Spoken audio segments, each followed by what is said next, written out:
event of the day before Caucus Day here in Des Moines. First question I want to ask you is something that your son said on CNN a short while ago. You said if Ron Paul split off, meaning from the Republican Party, like Ross Perot split off, it just defeats the Republican nominee, but not necessarily a third-party candidate. So once and for all, if you do not succeed in this Republican contest, will you continue to be a Republican? I have no plans in doing that.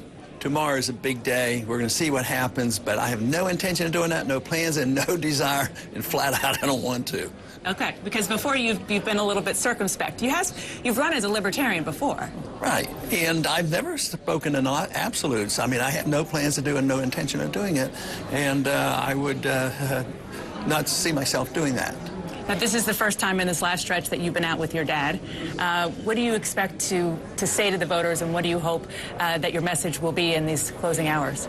Well, you know, what's amazing to me is the excitement. The room's overflowing with people here, and I think we can win. I think there's a real chance we can win. I think one of the really cool things is that my dad's bringing all these independents along, too.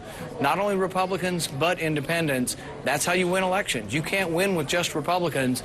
If you look at all the polls, CNN polls, all the polls, you'll find that Ron Paul does better with independents than any other Republican candidate. Now, you told CNN yesterday that you were going to come in second. The recent polls show that you're actually declining right now as we get closer to the caucuses.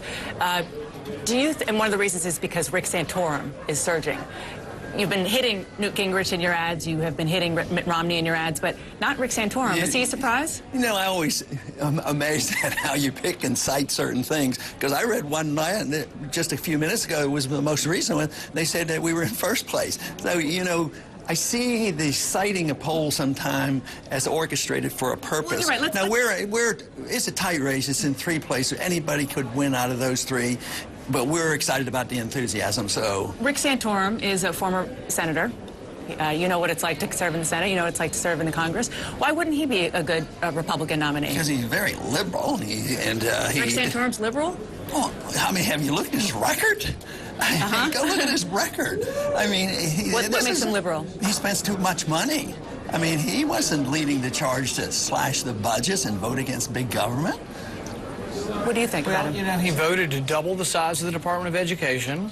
He voted to expand Medicare and add free drugs for senior citizens. And he's voted for foreign aid. Those are not conservative principles. 77% of the American people are opposed to foreign aid.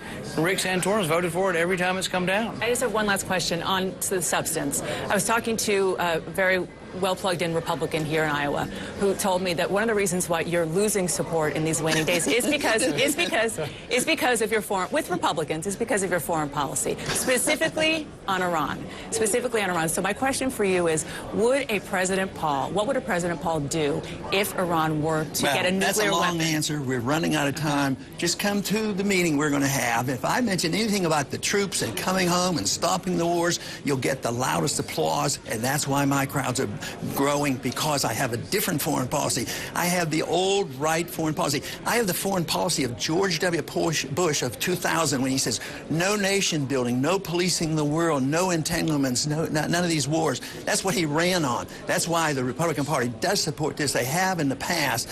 But to say that the Republicans are going to shy away from this, 70% of the American people are agreeing with me about getting out of Afghanistan. That's what you ought to be talking about. Okay. One last thing before you go. People might not realize this. This is actually on every single seat at a Ron Paul rally. It is the Ron Paul family cookbook, which your mother wrote. So it's a secret weapon. Secret weapon? Wait, the Oreo cake is a secret weapon? Absolutely. Okay. All right. Got to have a little fun. Thank you very much. Very good. Appreciate it. Suzanne, back to you. All right, Dana, great get. We appreciate that. Just hours to Iowa caucuses. Thanks, Dana.